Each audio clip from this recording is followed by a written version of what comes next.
Please open in your learning workbook to page 170 and read along as we learn together. By the way, good news, the last group of problems is very, very easy. You've made it through the tough stuff. Okay, here we go. Example. Below is the entire graph of function f. Graph f inverse, the inverse of f. Okay, so we're given this function, and we know that it's a one-to-one function because it passes the horizontal line test, and it's a continuous function that is always increasing. So, how do we graph its inverse? Well, this is actually very easy. Remember that an inverse is obtained by swapping inputs and outputs. A graph is just a collection of ordered pairs. So, if we can identify the points from this graph, all we have to do is swap all of the x's and y's, and that will give us the points on f inverse. Here comes the solution. We are given the graph of f, and we must graph f inverse. The graph of f is made of 3 segments. 1, 2, 3. We can focus on their endpoints, which are -3, -5, 3, -2, 6, 3, and 7, 8.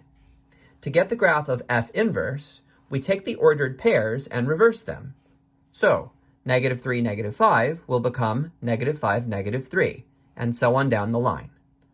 So, this row gives the endpoints of f inverse. The endpoints of the segments are -5, -3, -2, 3, and so on. We plot these endpoints and their segments in this picture. The endpoints are the red dots, and the segments are shown in blue. We also note that the graph of f inverse, this, is the reflection of the graph over f. All right, so take a look at what we get as our final answer. This is f, this is the graph they provided us.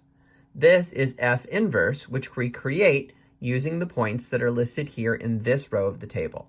In other words, f inverse is shown in blue, the original function is shown in f. We also note that the graph of f inverse is the reflection of the graph of f over the line y equals x, which is shown here in red. I think I might have made a mistake before. I referred to this as f inverse. I apologize. This is the function f that we started with. This is f. This is f inverse. Okay, great.